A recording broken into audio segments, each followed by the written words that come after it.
नमस्कार प्रिय दर्शकों, एक बार फिर आपका स्वागत है। प्रिय दर्शकों, आज फिर एक नई कहानी, एक नया वीडियो लेकर के हम हाजिर हुए हैं। एक सर्प ने बताया कि ये 8 बातें कभी मत भूलना, गरीबी के दिन कभी नहीं देखने पड़ेंगे। प्रिय दर्शकों, हम कहानी शुरू करें और आप इस वीडियो में खो जाए। इससे पहले अगर आप हमारे चैनल पर पहली बार आए हैं तो चैनल को सब्सक्राइब करें, बेल आइकॉन को ऑन करें, अच्छे अच्छे कमेंट किया करें ताकि हर आने वाले वीडियो का नोटिफिकेशन सबसे पहले आपको मिल सके, आप उसका फायदा उठा सके। चलिए शुरू करते हैं आज की यह प्यारी सी कहानी, यह प्यारा सा वीडियो। किसी जंगल में एक नाग और नागिन का जोड़ा रहता था। दोनों पति पत्नी एक दूसरे के लिए बड़े ही दिलोजान से चाहते थे। नागिन जो थी वह बड़ी ही जिज्ञासु स्वभाव की थी। वो अपने पति से हर समय कुछ न कुछ पूछती रहती थी। एक रात जब दोनों पति पत्नी गंगा के किनारे अपनी बांबी पर बैठे हुए थे तो नागिन अपने पति नाग से कहती है कि हे प्यारे, आज मेरा मन बड़ा ही व्याकुल है। आज मुझे बहुत ही ज्यादा बेचैनी हो रही है। हे पिया, कुछ ऐसा उपाय करो जिससे मेरा मन कुछ हल्का हो जाए। प्रिय दर्शकों, जब नाग अपनी पत्नी की इन बातों को सुनता है तो नाग नागिन से कहता है कि हे प्रिय, ऐसा क्या कारण है जिससे तुम्हारा मन इतना व्याकुल है? आखिर मुझे ऐसा क्या करना चाहिए जिससे तुम्हारी व्याकुलता दूर हो जाए? यह सुनकर के नागिन कहती है कि कोई ऐसी कहानी सुनाओ जिसे सुनकर मेरे मन को कुछ शांति मिल जाए और कुछ ज्ञान प्राप्त हो। इस प्रकार से नाग अपनी पत्नी को एक कहानी सुनाने लग जाता है और अपनी पत्नी से कहता है कि हे प्रिय, आज तुम्हें मैं एक अमीर बहन और गरीब भाई की कहानी सुनाता हूं। आज की कहानी सुनकर के तुम्हें पता चल जाएगा कि एक भाई और बहन का रिश्ता कैसा होता है और एक बहन और भाई को अपना रिश्ता कैसे निभाना चाहिए। साथ ही साथ तुम्हें आज की इस कहानी में जानने को मिलेगा कि आखिर मनुष्य गरीब क्यों हो जाता है, किन कारणों से मनुष्य गरीब हो जाता है, आखिर ऐसे कौन से काम होते हैं जिनके करने से मनुष्य गरीबी के दलदल में फंस जाता है। ऐसे ही कई सवालों के जवाब आज की इस कहानी से जानने के लिए मिलेंगे। इसलिए आज की कहानी बड़ी ही मार्मिक और आपके जीवन में प्रेरणा देने वाली है। आज की कहानी के माध्यम से तुम्हें ज्ञान की 8 बातें पता चलने वाली हैं। इन बातों को सुनकर कोई भी मनुष्य अपनी गरीबी को बड़ी ही आसानी से दूर कर सकता है।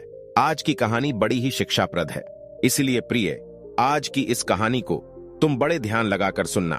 नागिन कहती है, यदि इतनी ही अच्छी कहानी है तो तुम कहानी को कहना आरंभ करो। मैं पूरी तरह से ध्यान लगाकर आपकी कहानी सुनूंगी और उस कहानी में बताई गई उन 8 बातों पर भी जीवन में जरूर अमल करूंगी।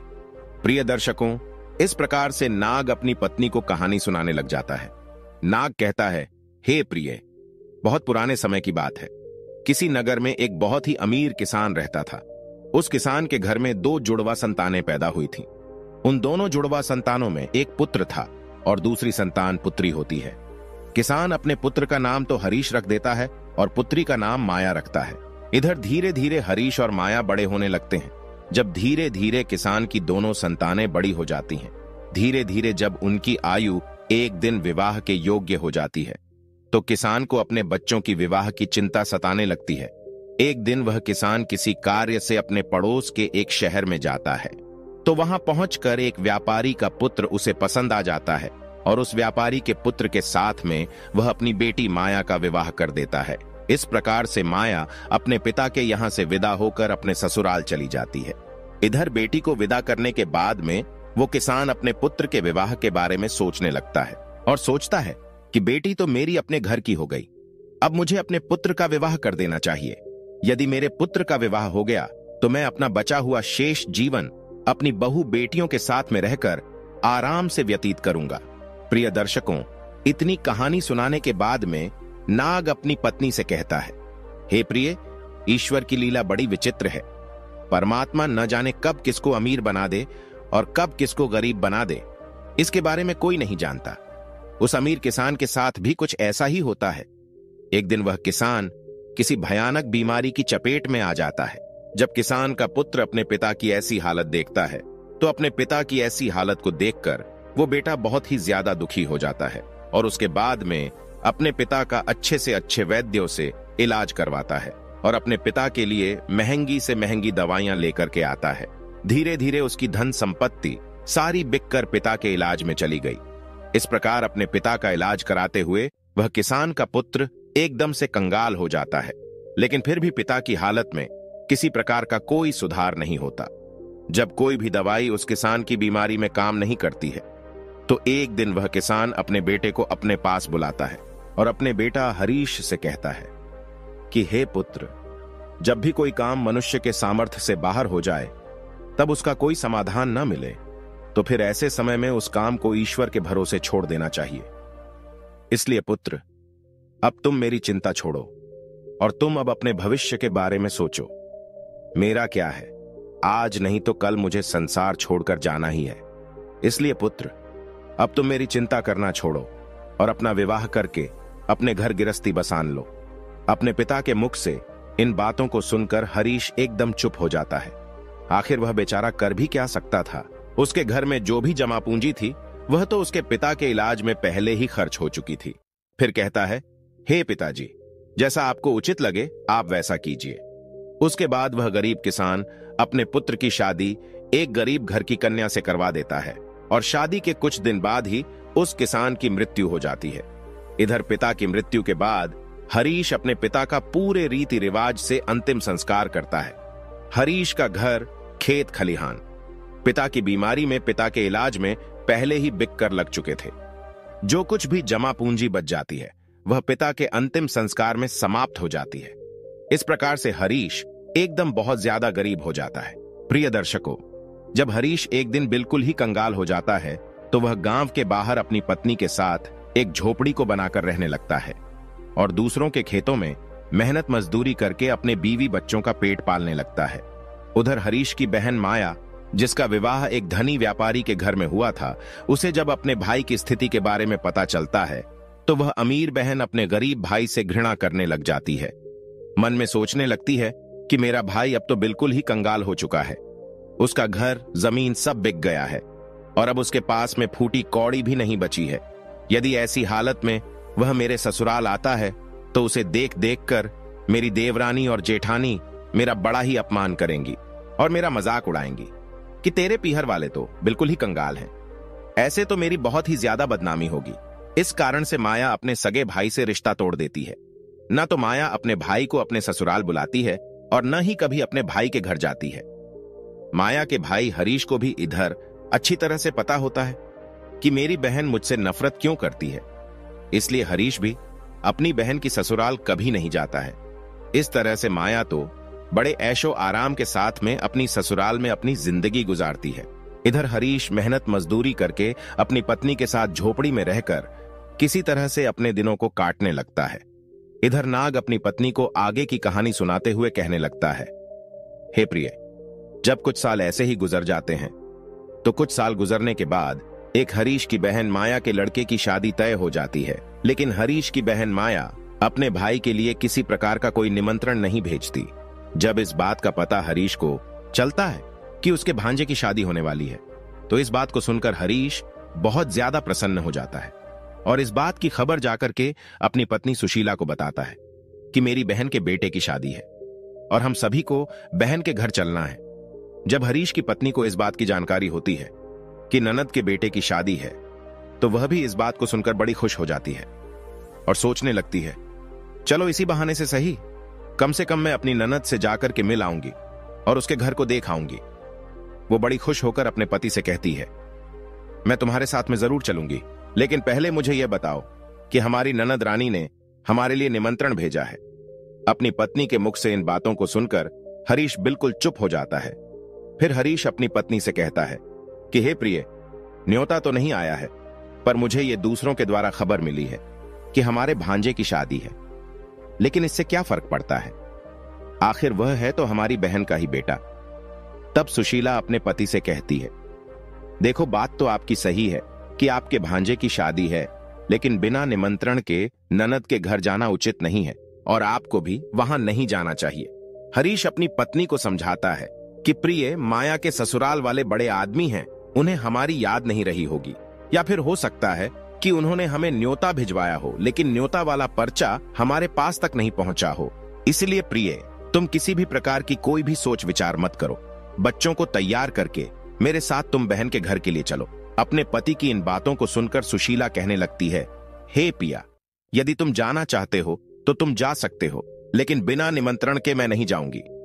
तब पत्नी के मुख से ऐसी बातों को सुनकर हरीश कहता है, ठीक है, यदि तुम्हारी यही इच्छा है तो तुम बच्चों के साथ घर पर ही रहो।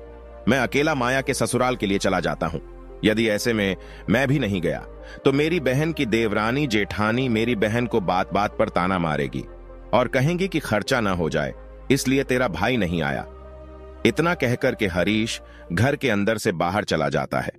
इधर नाग आगे अपनी पत्नी को कहानी सुनाते हुए कहता है, हे प्रिय, हरीश जो था वह बहुत ही ज्यादा गरीब हो चुका था।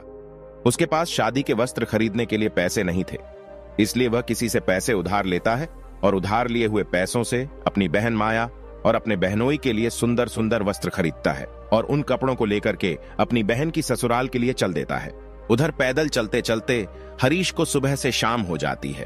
तब कहीं जाकर कि वह अपनी बहन के दरवाजे पर पहुंचता है और दरवाजे के एक तरफ जाकर के खड़ा हो जाता है। बेचारा दरवाजे पर ही खड़े होकर अपनी बहन के आने का इंतजार करता है। तभी माया की जेठानी की नजर हरीश पर पड़ जाती है और वह हरीश को पहचान लेती है। हरीश को देखने के बाद माया की जेठानी जाकर माया को बताती है कि हे माया, आज तेरा भाई तेरे घर आया है, तेरे दरवाजे पर खड़ा है। जब माया इधर अपनी जेठानी के मुख से इन बातों को सुनती है तो वह अपनी जेठानी से पूछने लगती है कि हे बहन, यदि तुमने मेरे भाई को मेरे द्वार पर खड़ा देखा है तो मुझे यह बताओ, मेरा भाई मेरे ससुराल में किस हालत में आया है और मेरे भाई ने आखिर कैसे कपड़े पहने हैं। तो उसकी जेठानी कहती है कि तुम्हारा भाई फटे पुराने वस्त्र पहनकर तुम्हारे द्वार पर खड़ा है, वह तुम्हारे आने का इंतजार कर रहा है। यह सुनकर के माया गुस्से में भर जाती है और सभी की नजरों को बचाते हुए अपने भाई के पास पहुंचती है। इधर हरीश जब अपनी बहन माया को अपने पास आते हुए देखता है तो खुशी के मारे उसका चेहरा खिल उठता है। अपनी बहन को देख करके हरीश की आंखों में आंसू टपकने लगते हैं। उसके बाद माया अपने भाई को अपने साथ में लेकर सबकी नजरों से बचाते हुए अपने घर के अंदर सबसे अंदर वाले कमरे में ले जाती है और कमरे में ले जाकर के पूछने लगती है कि हे भैया, तुम्हारे पास आखिर किसने न्योता भेजा था जो तुम यहां चले आए। तब हरीश कहता है, बहना, तुमने तो अपने भाई को बिल्कुल ही भुला दिया है, लेकिन किसी के मुंह से मुझे पता चल गया कि मेरे भांजे की शादी है, इसीलिए मैं तुम्हारे लिए और तुम्हारे बेटे के लिए नए कपड़े लेकर आया हूं। अपने भाई के मुख से इन बातों को सुनकर के माया कहने लगती है, हे भाई, तुम्हें इस तरीके से बेशर्मों की तरह मेरे घर नहीं आना चाहिए था। तुम इस तरीके से फटे पुराने कपड़े पहनकर मेरे घर तक चले आए। ये मेरे लिए बड़े लाज की बात है। कम से कम अपनी नहीं तो मेरी इज्जत का तो ख्याल करते। कम से कम तुमने मेरे मान सम्मान का ख्याल तो किया होता। आखिर तुम्हारी तो कोई इज्जत नहीं, कम से कम तुमने हमारी इज्जत के बारे में तो सोचा होता। माया के मुख से ऐसे कटु शब्द सुनकर वह मजबूर भाई का कलेजा छलनी हो जाता है। तब हरीश अपनी बहन के कदमों में गिरकर माफी मांगने लगता है और कहता है, हे बहन, मुझे क्षमा कर दो। मुझे नहीं पता था कि मेरी वजह से यहां तुम्हारी बदनामी होगी। तुम्हारी बदनामी ना हो, तुम्हारी देवरानी जेठानी तुम्हें ताना न मारे, इसीलिए तो मैं तुम्हारे लिए वस्त्र लेकर आया हूं। यदि मुझे ये बातें पहले ही पता होती कि तुम मेरी वजह से इतनी आहत हो जाओगी कि तुम्हें मेरे आने से इतना बुरा लगेगा, तो मैं तुम्हारे दरवाजे पर कभी नहीं आता। भला मैं तो यह सोचकर आया था कि मेरे भांजे की शादी है। यदि मैं नहीं पहुंचा तो मेरी बहन की देवरानी जेठानी ताने मारेंगे। हरीश की बातों को सुनकर माया का गुस्सा जब थोड़ा सा शांत होता है तब वो हरीश से कहती है, चलो जब तुम आ ही गए हो तो मेरी एक बात तुम कान खोलकर सुन लो। जब तक मेरे बेटे की शादी नहीं हो जाती तब तक तुम इसी कमरे में बंद रहना और भूल कर भी इस कमरे से बाहर निकलने की गलती मत करना, वरना तुम्हें देखकर मेरी इज्जत 2 कौड़ी की हो जाएगी। लोग कहेंगे माया का भाई तो भिखारी है। रही भोजन की बात, तो जब भोजन बन जाएगा तो मैं तुम्हें भोजन की थाली तुम्हारे कमरे में पहुंचा दूंगी। तुम भोजन खाकर के चुपचाप पिछले दरवाजे से अपने घर के लिए चले जाना। हरीश कहता है, ठीक है बहना, मैं आज रात को ही तुम्हारे घर से अपने गांव के लिए चला जाऊंगा, मगर मेरी तुमसे विनती है, मैं तुम्हारे लिए और जीजा जी के लिए जो कपड़े लाया हूं, तुम उन कपड़ों को रख लो। उन्हें मैं तुम्हारे लिए बड़े प्यार से लाया हूं। तब माया अपने भाई से कपड़ों को लेकर कमरे के बाहर चली जाती है और जाते समय बाहर से उस कमरे की कुंडी लगा जाती है। हरीश उस अंधेरे कमरे में बैठकर अपने बहन के पास वापस आने का इंतजार करने लगता है। प्रिय दर्शकों, इतनी कहानी सुनाकर नाग चुप हो जाता है। तब नाग की पत्नी कहती है, हे प्राणनाथ, बहुत ही प्यारी कहानी है, आगे सुनाओ। इस कहानी में आगे क्या होता है? तब नाग कहानी को आगे सुनाता है। हे प्रिय, इधर तो हरीश उस अंधेरे कमरे में बैठा हुआ अपनी बहन के लौटने का इंतजार कर रहा होता है कि मेरी बहन मुझे भोजन लेकर लौटकर वापस आती होगी। आज तो मुझे स्वादिष्ट भोजन खाने को मिलेगा। उधर निर्मोही बहन अपने भाई को उस कमरे में बंद करके अपने घरेलू काम धंधे में लग जाती है और भाई को भूल जाती है। शादी के काम धंधे में इतनी ज्यादा खो जाती है कि अब तो उसे याद ही नहीं रहता कि मेरा भाई मेरे यहां कमरे में बंद है, मेरे लौटने का इंतजार कर रहा है। प्रिय दर्शकों, इधर जैसे जैसे समय बीतने लगता है, भूख प्यास की वजह से हरीश छटपटाने लगता है और उसकी हालत भी खराब होने लगती है। तब हरीश अपनी बहन को आवाज लगाता है, लेकिन उसकी आवाज को कोई नहीं सुनता है। इस तरह से हरीश को उस अंधेरे कमरे में पड़े पड़े 3 दिन बीत जाते हैं। इधर हरीश को अपने बीवी बच्चों की याद आती है। हरीश सोचता है, यदि कोई नहीं आया तो मैं भूखा प्यासा इसी कमरे में मर जाऊंगा। यदि मैं मर गया तो मेरे बीवी बच्चों का भला क्या होगा? मेरे ना होने पर कैसे मेरे बीवी बच्चों का पालन पोषण होगा? हरीश इधर यह सोचते सोचते बेहोश होने लगता है। तभी किसी काम की वजह से माया की जेठानी कमरे के पास से गुजरती है। जब हरीश के कानों में माया की जेठानी की पायल की आवाज सुनाई देती है, हरीश अपनी पूरी ताकत से उस कमरे का दरवाजा पीटने लगता है। जब माया की जेठानी के कानों में उस दरवाजे की आवाज जाती है तो वह दरवाजे को खोलकर देखती है तो अंदर हरीश को देखकर चौंक जाती है और हरीश से पूछने लगती है, हे भाई, तुम्हें इस कमरे में किसने बंद किया था?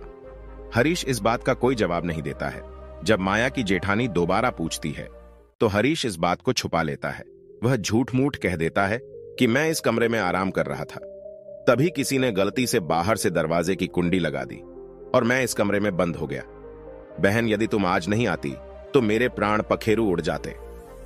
और इतना कहने के बाद हरीश घर के पिछले दरवाजे से चुपचाप बाहर निकल जाता है और इधर अपने घर की सील लगा लेता है। 3 दिन का भूखा प्यासा बेचारा हरीश अपने घर के लिए चल देता है। अंत में वह चलते चलते काफी दूर निकल जाता है। उसे ठीक से रास्ते में नहीं चला जा रहा था। उसे एकदम चलते चलते चक्कर आने लगता है। जैसे ही हरीश का सिर चकराता है और वह उसी समय जमीन पर गिरने वाला होता है, तभी वहां पर कहीं से एक बूढ़ी मां आ जाती है और वो बूढ़ी मां हरीश के गिरने से पहले ही हरीश को संभाल लेती है। प्रिय दर्शकों, जब कुछ घंटे बाद हरीश को पुनः दोबारा होश आता है तो हरीश स्वयं को बूढ़ी मां की गोद में लेटा हुआ पाता है। बूढ़ी मां एक पंखा लेकर उसके ऊपर हवा कर रही थी। होश आने के पश्चात हरीश खड़ा हो जाता है और खड़े होने के बाद में उस बूढ़ी मां को प्रणाम करता है और कहता है, हे मां, तुम कौन हो? प्रिय दर्शकों, इतनी कहानी सुनाने के बाद में नाग थोड़ा सा विश्राम कर लेता है और विश्राम करने के बाद नाग अपनी पत्नी को इससे आगे की कहानी सुनाने लग जाता है। नाग आगे कहता है, हे प्रिय, जिस बूढ़ी मां की गोद में वो बेचारा हरीश लेटा हुआ था, वह बूढ़ी मां साक्षात देवी मां थी। इधर हरीश की पत्नी सुशीला रोज उस देवी मां की पूजा किया करती थी और पूर्ण श्रद्धा भाव से देवी मां की भक्ति किया करती थी। इसलिए जब हरीश चक्कर खाकर के गिरने वाला होता है तो उसी समय पर तत्काल देवी प्रकट होकर हरीश को संभाल लेती है और हरीश का सिर अपनी गोद में रखकर उसे अपनी गोद में सुला लेती है। जब हरीश को होश आता है तो वह देवी माता को प्रणाम करके अपने घर के लिए वहां से चलने लगता है। तभी उसी समय पर बूढ़ी मां कहती है, बेटा, तुम भला कहां से आ रहे थे और इधर कहां जा रहे थे? तब हरीश बताता है, हे मां, मेरे भांजे की शादी थी, इसी वजह से मैं अपनी बहन के घर से आ रहा था और इधर मेरा गांव है, मैं अपने गांव के लिए जा रहा हूं। तो बूढ़ी मां हरीश से कहती है, बेटा, यदि तुम बुरा ना मानो तो मैं तुमसे एक बात पूछना चाहती हूं। तब हरीश कहता है, पूछो मां, तुम मुझसे क्या पूछना चाहती हो? बूढ़ी मां पूछती है कि बेटा, यदि तुम अपनी बहन के घर से आ रहे हो, जैसा कि तुमने बताया कि वहां पर शादी थी, तो फिर तुम लौट करके खाली हाथ कैसे जा रहे हो? क्या तुम्हारी बहन ने तुम्हारी बीवी बच्चों के लिए कुछ नहीं भेजा है? बूढ़ी मां के मुख से ऐसी बातों को सुनकर के हरीश की आंखों में आंसू आ जाते हैं। हरीश उसके बाद में उस बूढ़ी मां अर्थात देवी मां को सारी बात बता देता है। इस प्रकार से हरीश के मुंह से पूरी घटना को सुनने के बाद में वह बूढ़ी माता कहती है, हे पुत्र, तुम किसी भी प्रकार की चिंता मत करो, जो हुआ उसे भूल जाओ, उसे जाने दो। यहां से कुछ दूरी पर मेरा एक बगीचा है, उस बगीचे में अनेकों प्रकार के फल लगे हुए हैं। तुम उस बगीचे में चल करके फल खाकर अपना पेट भर लो, क्योंकि तुमने 3 दिन से कुछ नहीं खाया है। जब तुम्हारा पेट भर जाए तो कुछ फल तुम अपनी बीवी और बच्चों के लिए भी तोड़कर रख लेना। जब तुम्हारी बीवी बच्चे जब भी तुमसे मिलेंगे तो पूछेंगे कि तुम अपनी बहन की ससुराल से क्या लेकर के आए हो, तो तुम कह देना, मेरी बहन ने तुम्हारे लिए ये फल भेजे हैं। ऐसा करने से बेटा तुम अपने बीवी बच्चों के सामने शर्मिंदा होने से बच जाओगे और इससे तुम्हारी मान प्रतिष्ठा भी बची रहेगी। हरीश इस प्रकार से जब बूढ़ी मां की इन बातों को सुनता है तो बात मान करके हरीश बूढ़ी मां के बगीचे में पहुंच जाता है। उस बगीचे में नाना प्रकार के फल लगे हुए थे। तब हरीश वृक्षों से फल तोड़कर खाने लगता है और जब उसका पेट भर जाता है तो कुछ फलों को तोड़ करके वो अपने थैले में रख लेता है। ये सब करने के बाद में हरीश उस बूढ़ी मां से आज्ञा लेकर अपने घर के लिए चला आता है। तब बूढ़ी मां हरीश से कहती है, हे पुत्र, जाते समय तुम मेरी इन 8 बातों को सुनते जाओ, ये तुम्हारे जीवन में बहुत ज्यादा काम आएंगी। इस प्रकार से बूढ़ी मां हरीश को 8 बातें बताती हैं। उन 8 बातों को सुनकर के हरीश अपने घर के लिए चल देता है। जब हरीश फलों से भरा हुआ उस थैले को लेकर अपने घर पहुंचता है, हरीश के छोटे छोटे बच्चे और हरीश की पत्नी हरीश के पास आते हैं और पूछने लगते हैं, पिताजी, तुम बुआ के घर से आ रहे हैं? आखिर बुआ ने हमारे लिए क्या भेजा है? यह सुनकर हरीश अपने हाथों का थैला अपनी पत्नी को थमा देता है और थैला देने के बाद हरीश घर से बाहर निकलकर चला जाता है। उधर हरीश के जाने के बाद में हरीश की पत्नी जब उस थैले को खोलकर देखती है, थैले के अंदर का नजारा देखकर वो एकदम से हैरान रह जाती है। सुशीला थैले में देखती है कि वो थैला पूरा सोने चांदी के फलों से भरा हुआ है। जब हरीश की पत्नी अनार को फोड़ती है तो अनार के फलों से हीरे निकलते हैं। जब आम के फल काटती है तो आम की गुठली की जगह सोने की गुठली निकलती है। यह देख करके हरीश की पत्नी बहुत ज्यादा खुश हो जाती है और दौड़कर अपने पति के पास में पहुंचती है और अपने पति के पास पहुंच करके अपने पति से कहती है कि तुम तो शादी में गए थे और आखिर तुम लेकर के क्या आए हैं? हरीश अपनी पत्नी की इन बातों को सुनकर सोचने लगता है कि मेरे घर वालों को शायद फल पसंद नहीं आए होंगे, इसलिए मेरी पत्नी आज मुझसे ऐसी बात पूछ रही है। मुझे तो अपने बच्चों के लिए मिठाई लेकर आना चाहिए था। तब हरीश अपनी पत्नी से कहता है, हे प्रिय, बहन ने जो कुछ भी भेजा है वह मैंने लाकर तुम्हें दे दिया है। अब जो कुछ भी थैले में है उसको ही बच्चों को बांट कर दे दो। तब पत्नी कहती है कि पहले तुम घर के अंदर चलो और घर पर चलकर देखो तो कि तुम्हारी बहन ने तुम्हारे लिए क्या भेजा है। यह कहकर सुशीला अपने पति को पकड़कर ले जाती है और अपने पति से कहती है, इसे जरा देखिए तो सही, आखिर हमारी ननद ने हमारे लिए क्या भेजा है। और इतना कहकर सुशीला हरीश के सामने थैले को पलट देती है। थैला पलटते ही अंदर से हीरे मोती सोने चांदी निकलते हैं। सुशीला कहती है कि आखिर हमारी ननद ने तो हमारा भाग्य ही बदल दिया। उन्होंने फलों में छुपाकर के हीरे मोती भेजे हैं। जब यह नजारा हरीश देखता है तो समझ जाता है कि मुझे रास्ते में बूढ़ी मां मिली थी। वो कोई साधारण मां नहीं थी, वो बूढ़ी मां कोई देवी मां थी। लेकिन इस बारे में हरीश अपनी पत्नी को कुछ भी नहीं बताता है और मन ही मन उस बूढ़ी मां को धन्यवाद देता है। प्रिय दर्शकों, इतनी कहानी सुनाने के बाद में नाग थोड़ा सा आराम करता है, फिर आगे की कहानी अपनी पत्नी को सुनाने लगता है कि हे प्रिय, इस प्रकार से हरीश को बहुत सारा धन मिल जाता है। हरीश पहले की तरह फिर से अमीर बन जाता है। कुछ समय बाद हरीश अपनी बीबी और बच्चों के लिए एक अच्छे से आलीशान महल बनवाता है और बड़े शान शौकत के साथ राजा महाराजाओं की तरह उस महल में रहने लगता है। और सभी नगर के लोग भी हरीश को ऐसा देख करके उसका मान सम्मान करने लगते हैं। धीरे धीरे करके इधर जब हरीश का महल तैयार हो जाता है, जब उसकी राजा महाराजाओं जैसी शान शौकत हो जाती है, तो एक दिन हरीश की पत्नी सुशीला अपने पति से कहती है कि आज सावन का महीना आने वाला है और सावन के महीने में सभी स्त्रियां अपने पिता के घर जाती हैं, इसलिए तुम भी अपनी बहन के ससुराल जाओ और मेरी ननद को मेरे घर बुलाकर लाओ। इसी बहाने से वह अपने पीहर घूम जाएगी। इसी बहाने से मैं भी अपनी ननद से मिल लूंगी। हरीश जब अपनी पत्नी की ऐसी बात सुनता है तो हरीश अपनी पत्नी के कहने पर फिर से अपनी बहन के ससुराल चल देता है और कुछ समय के बाद ही अपनी बहन की ससुराल पहुंच जाता है।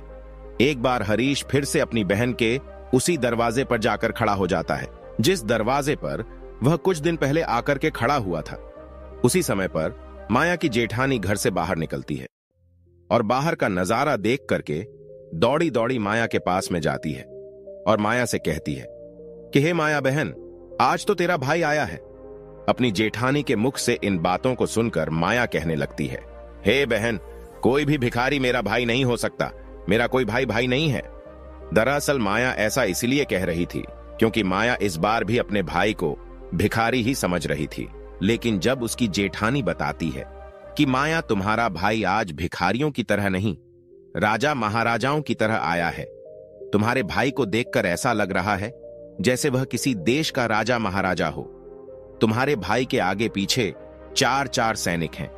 तुम्हारे दरवाजे पर एक बड़ी सुंदर सजी हुई रथ गाड़ी खड़ी है। भला एक बार जाकर तो देखो। माया जो अपनी जेठानी के मुख से इन बातों को सुनती है तो उसे अपनी जेठानी की बातों पर किसी भी प्रकार का कोई यकीन नहीं होता है और सच्चाई जानने के लिए अपने भाई को छुपकर देखने लगती है। जैसे ही माया ने अपने भाई के उस रूप को निहारा तो अपने भाई के ठाट बाट को देखकर कि माया एकदम चकित रह गई। सोचने लगती है कि कल तक तो मेरा भाई बिल्कुल ही भिखारी था, पहनने के लिए ठीक से वस्त्र भी नहीं थे, फिर अचानक एकदम से इतना अमीर कैसे बन गया। अब तो हरीश की बहन माया आरती का थाल सजाकर अपने भाई की आरती उतारने लगती है। उसके बाद में माया अपने भाई के लिए बड़े आदर पूर्वक अपने घर में बुलाकर ले जाती है और अपने भाई से कहती है, रे भैया, मुझे क्षमा कर दीजिए, मेरी वजह से तुम्हें बहुत ही ज्यादा कष्ट और शर्मिंदगी उठानी पड़ी है।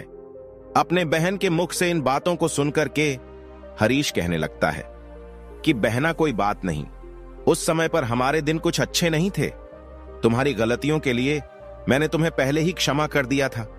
बहन, अब तुम इन बातों को छोड़ो और मेरे साथ मेरे घर चलने की तैयारी करो। बहन, मैं तुम्हें बुलाने के लिए आया हूं। अब तुम्हें मेरे साथ में मेरे घर चलना है। तुम्हारी भाभी ने तुम्हें बुलाने के लिए मुझे भेजा है। इतना सुनकर के माया खुशी खुशी अपने भाई के घर पर चलने के लिए तैयार हो जाती है और तैयार होकर के माया अपने भाई के रथ में बैठ जाती है। इस तरीके से जब हरीश की बहन अपने पीहर में पहुंचती है तो अपने भाई की शान शौकत को देखकर एकदम से दंग रह जाती है। वह देखती है कि भव्य आलीशान महल है और महल के अंदर अनेक प्रकार के नौकर चाकर लगे हैं और अन्न के भंडार भरे हुए हैं।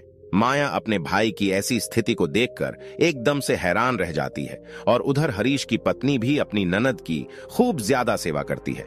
7 दिनों तक अपनी पलकों पर बिठाकर रखती है। हरीश की घरवाली सुशीला को लगता था कि ये सब शान शौकत हमारी ननद की वजह से हुआ है। अपनी ननद की मदद के कारण ही हम इस मुकाम पर पहुंचे हैं। क्योंकि प्रिय दर्शकों, हरीश ने कभी अपनी पत्नी को अपने अमीर होने की बात नहीं बताई थी, क्योंकि वह जानता था कि ये सब माया की वजह से नहीं, देवी मां के आशीर्वाद से हुआ है।